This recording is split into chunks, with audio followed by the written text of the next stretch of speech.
Okay, I'm going to mix up a scumble for the horizon line, and I'm going to use a little bit of Portland gray light, which is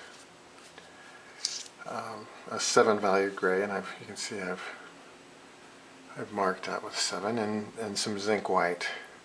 Now zinc white is a little bit more transparent than titanium white, and it's also easier to tint. It's a very weak white, so when I mix it with my G-gel, or it'll thin down really nice. It won't overpower the gel.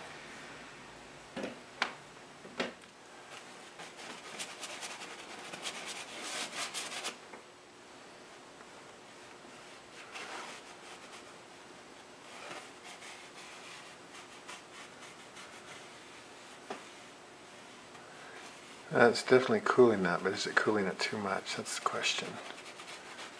So I'll have to step back a minute. It's about right, except it's just a little bit artless, so I'm going to smooth it out a little bit. I don't like to see those smudges and smears. It looks good. I just need to cool a few of the hot spots here.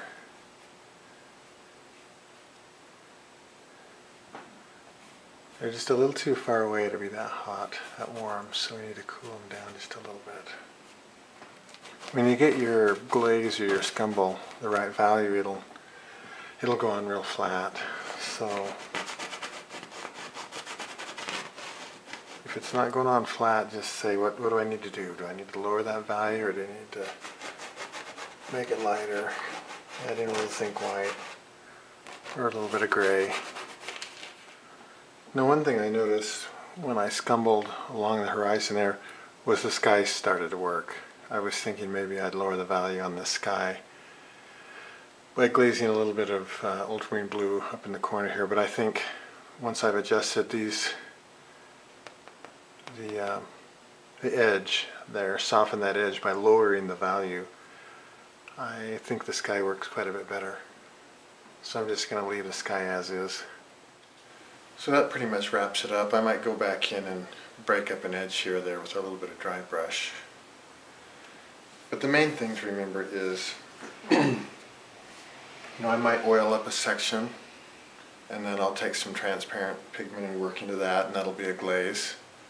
I might paint across with that glaze and then sort of smooth it out, and then maybe paint into that with an opaque pigment that'll become a scumble if it has some translucency. I might paint into it with very thick paint, and I might work towards the edge and start doing some dry brushing. So it's a very fluid process. You want to keep things moving into each other. You don't want discrete edges, beginning and ending areas, generally speaking. And I don't really, think, I'm glazing now I'm scumbling, I'm adding dry brush, and so on. It's just sort of a very free application of pigment onto the surface. And I try to keep my strokes generally light, and I want to step back a lot, making an analysis of my progress. Sometimes if I glaze something too dark or it becomes too saturated, I'll wipe it out. Maybe I'll oil it up again and start over. But it's quite a bit of fun, actually, because you can never lose control, really. The only time you lose control is when the paint dries. And then you can always paint over it again if you need to. So let me know if you have any questions, and until then, thanks. Now, I did want to add a little bit of an addendum here about how to effectively paint into a couche. Now, you can see some fairly heavy strokes in places. There you can actually see some sgraffito where I've scraped into the color. But one thing you want to remember is you want to have the density of your couche, or the viscosity of your couche, be heavier than the paint that you're painting in.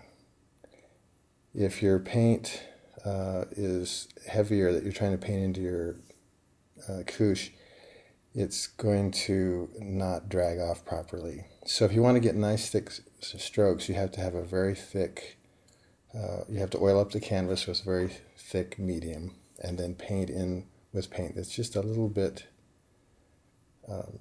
thinner.